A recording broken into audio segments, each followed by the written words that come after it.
Good morning, Crushers. This is Principal Schneider. Please excuse this interruption. With 3 weeks of school left, I'm going to ask that you all please behave yourselves. I'm quite tired. Very much looking forward to vacation. Please, again, best behavior for the remainder of the school year. Thank you.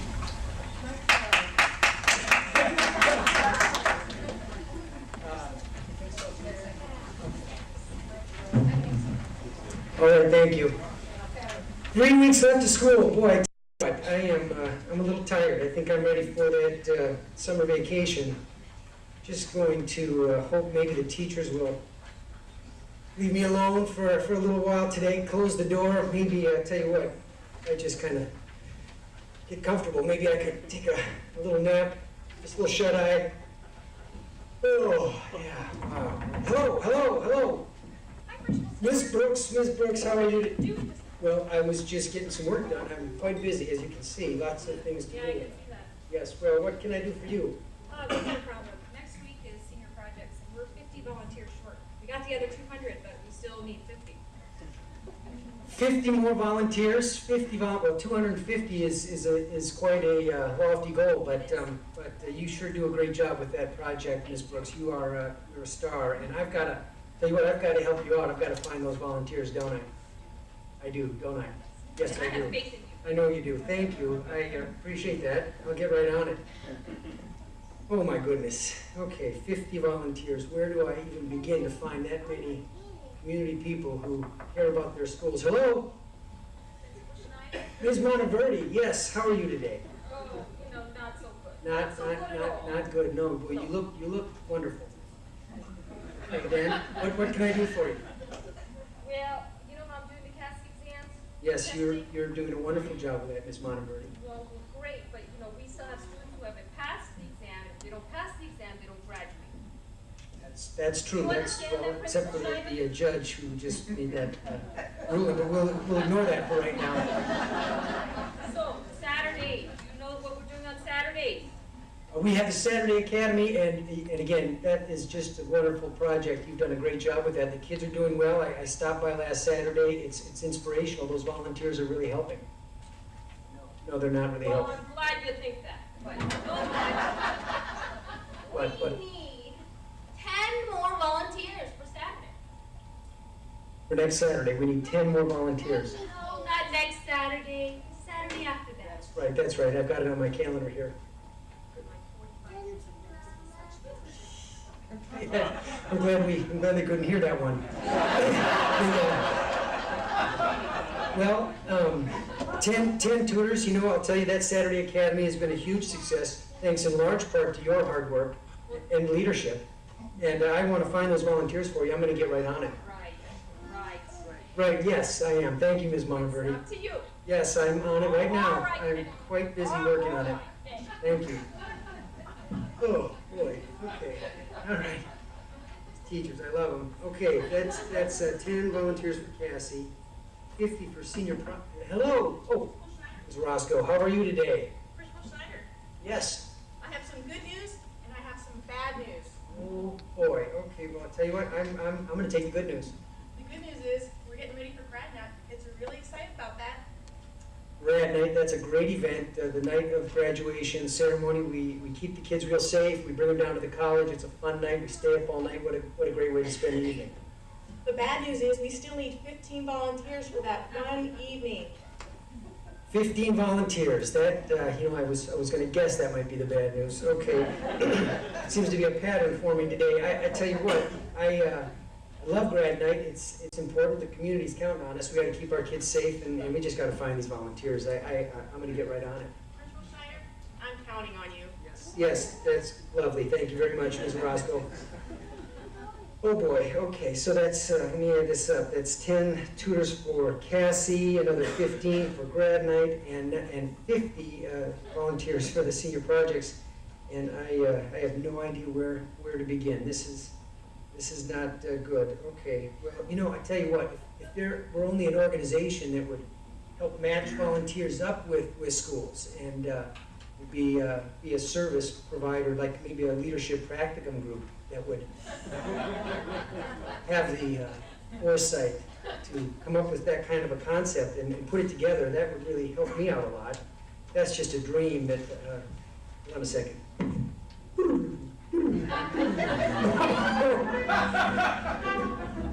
My goodness. Fortunately, there is such an organization, and it's called Time for School. And what Time for School does is it matches up interested community members with schools, public and private, throughout Napa for volunteering opportunities lasting from once a week to once a year and everything in between. So we'd like to invite you to this week's episode of Time for School. Now, we're going to bring out a school that's in need of volunteers. This week's school is from Napa, California. It's Vintage High School. Let's hear it for Vintage High School.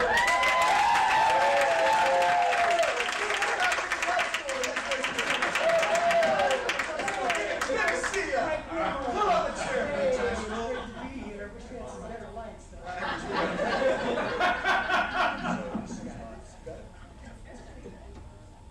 Check 1, 2. Check 1, 2. Check 1, 2. There we go. All right. So, Vintage High School is a 912 high school in Napa. They serve about 2,400 students, and as you can imagine, they have a lot of volunteer needs. And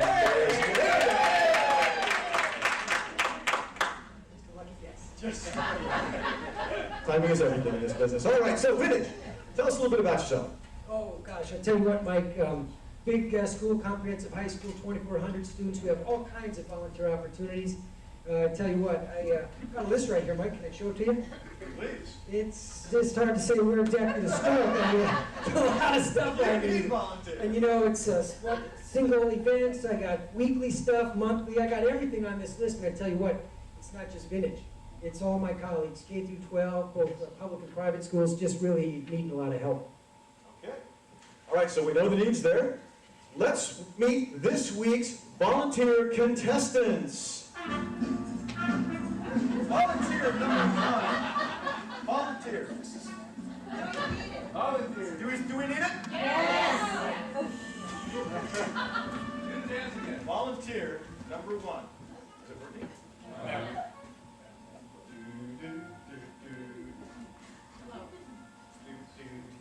Sing along with the music.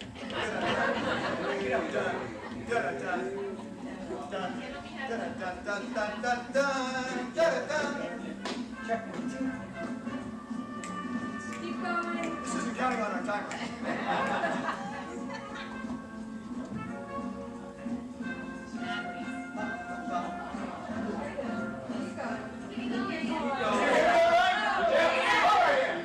So let's start volunteer number 1. Now volunteer number 1 has lived in Napa for 2 years. She is married with no kids. She's a traveling Nochino salesperson for Monteverde Spirits here in Napa. Please welcome volunteer number 1.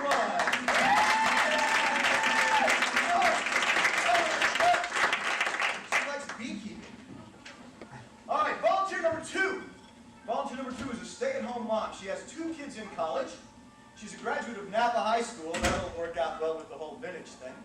Her kids went through school, her husband's working, she wants to get involved in the community. Let's hear it for volunteer number 2.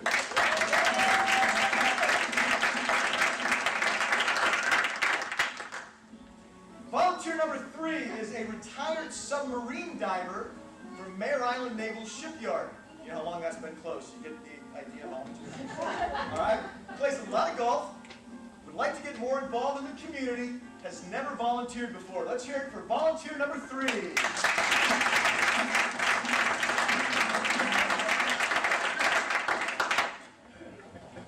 All right, Vintage. All right, Mike. You've heard a little bit about the volunteer contestants. Yes, I have. Let's pick your dream volunteer. All right, let's do it, Mike. Let's start off with volunteer number 1. Good place to start. Volunteer number 1, I'm not looking for a permanent commitment. Tell me, just how much time do you think we might spend together? No, I'm not looking for an exclusive relationship here. I mean, my time is very valuable. I could maybe commit to 1 or 2 times a year, free of charge. Volunteer thing, free of charge? So by definition, Yeah, I kind of. volunteering. Yeah, well, you know, we've got single events, like I just said, senior projects, grad nights coming up, and that's a great opportunity. All right. Let's ask the same question from volunteer number 2. Volunteer number 2, tell me how much time you think we might spend together. Well, you know, now that my husband's off at work all day long, and my children are off at school and college, I think I've got all the time in the world.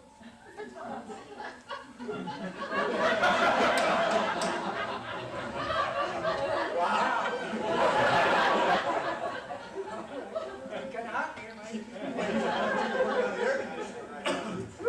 Okay, all right. Well, that could work. I'll keep that in mind. Let's ask the same question of volunteer number 3. Volunteer number 3, how much time do you think we might spend together? Well, I really love food. I hear you have a great crab feed. Would you need help with that? Crab feeds? How do those crab feeds work out? Crab feeds are big. 1,000 people down at the fairgrounds. 1,000. We can count on volunteers. We have a great MC. He's a famous radio star in Napa. Yeah. There it is. Absolutely. We count on volunteers. Okay. All right. Let's keep going. Keep it going? All Keep right. it going. Let's see. How about, let's go with volunteer number 1. Tell me, what kinds of hobbies and interests do you have that you might share with my students?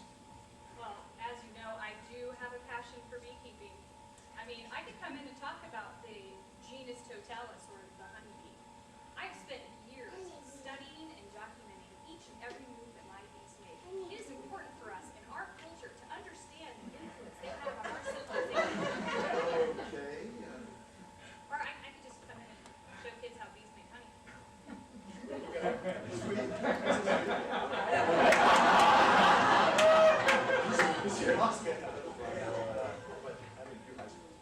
That's fine. Thank you, volunteer number 1. How about you, volunteer number 2? What kind of interests or hobbies might you share with students? When my children were young, I would reach them, and as they got older and went to school, I'd go to the classroom and help with tutoring and teaching kids how to read and do math. Could I help do something like that? What do you think? Well, that whole one-on-one, research says that's pretty good for kids. Absolutely, absolutely. Our Cassie tutoring on Saturdays has been extremely successful because folks come in and get that kind of one-on-one support, so absolutely. Okay. Let's try another question. Volunteer number 3, tell me, sounds like you got some spare time, some interesting hobbies. Why aren't you already volunteering in the school? Well, to be honest, I don't even know where to start. And that's the great thing about Time for School. We got this website, applications online. It couldn't be easier. Nice stuff. Very close. That's excellent. How about you, volunteer number 1? Why haven't you gotten involved in the school? Well, Vintage, I don't even have kids. I mean, what do I get out of it? Do you hear that a lot, the what do I get out of the question? Every now and then, I'll tell you what, once folks come down to the school, get involved, get to know the kids, they find it to be a really rewarding experience. Okay. Well, you've heard about what our volunteers have to offer. Vintage, it's time to pick your dream volunteer. I don't know, Mike, it's tough. It's a tough one. Do you think there's any chance to take all 3? They look ready. Are you ready for 3? Let's do it. All right! Come meet your dream volunteer!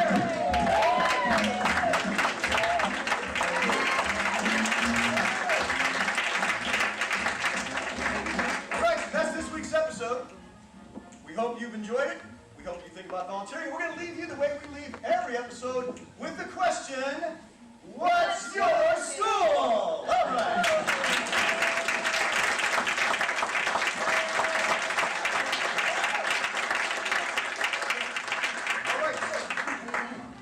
Not quite. All right. So that's our practical project. We picked children in the community. We did a lot of things early on. Mostly we followed Jill and Suzanne's advice early on, and that was don't come up with an idea yet. Go out, eat, drink, get to know each other, talk about each other's children. Once we started narrowing down to a practical idea, we realized that there was a lot of untapped volunteer interest out there. I mean, we knew we volunteered. We certainly knew the people in leadership in Napa Valley volunteered. They wouldn't be involved if they didn't. So we wanted to look for a way of helping more people get involved, helping schools that have the obvious need match up with volunteers that have the interest, even though some of them don't quite know how to really get out there and get started. What you're getting right now are some cookies, so you'll remember us. and a brochure.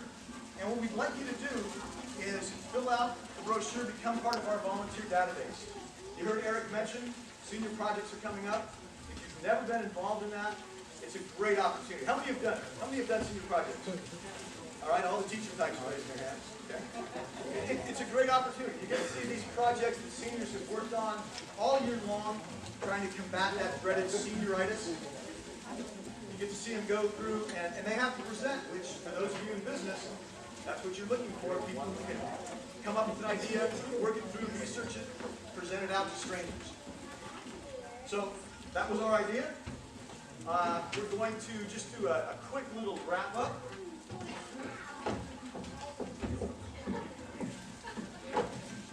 And that wrap-up, questions? Any questions from the group? Anybody curious? Anybody curiosity? We haven't hit the green light yet, folks. We need some curiosity. Derek, question. Oh, hey, Mike! Wow, great show. Great leadership. We try. So, Mike, tell me something. What did you learn about leadership?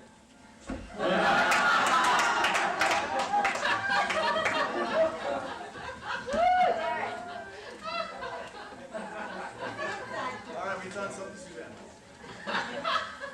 Okay. What I thought about myself as a leader is I need to have a lot more patience. I need to learn to sit on my hands a little longer and let things develop, because I tend to be a little too impatient. What I learned about some of my colleagues, and I'll start with Heather, who couldn't be here tonight. This should remind you of Heather the last time you saw her. Heather always had a sense of humor. As she went through the whole pregnancy thing, we never heard about it other than the upsides. She's always extremely organized. She is the queen of email. We would have a meeting on Tuesday night. It would go until 9 o'clock, 9:30. Wednesday morning, there's an email from Heather with a recap of everything that we had talked about. So everybody was kept up to speed. She had great management skills. She had great idea skills. Based on her previous career, had a pretty good sense of what worked and what didn't, what would make sense to the public and what would really help us stay on track. Now, the second person that I really got to know well was Sarah. And for Sarah, she can be very decisive and yet not in a pushy way. She was very good about throwing out ideas, but not having so much ownership in those ideas that if somebody had a different one, she had to fight for hers just because it was hers. Very, very good about getting us out of log jams. I mean, we would get into this little circle of a discussion that really was so far removed from where we had started. And Sarah was very good about bringing us back without being rude about it, but sort of getting us back on track. And, you know, just overall smart, focused, a real pleasure to work with both of them. Okay, so we just got the 2-minute warning. We'll wrap it up. What I learned about my leadership is that you really have to surround yourself with people that you can rely on and that you trust. And if you do that, then you don't need to take everything on yourself. And and then Manbin, you know, we've all really gotten to know Manbin. And she's been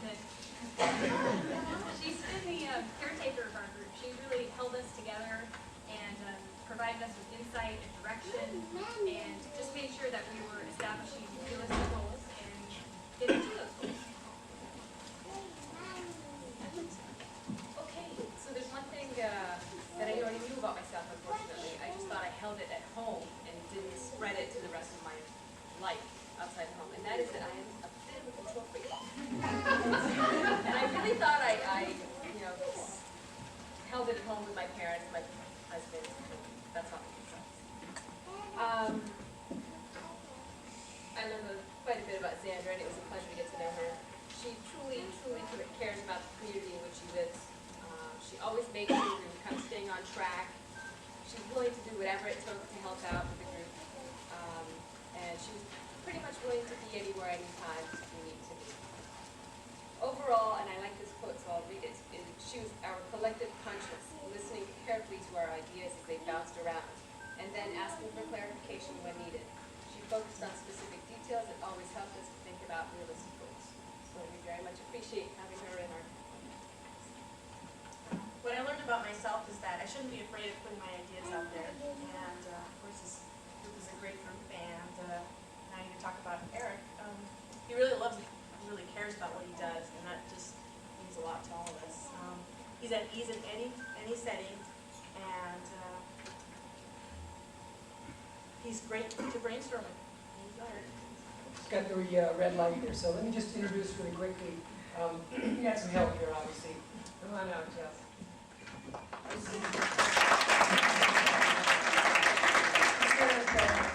Rock, come on up.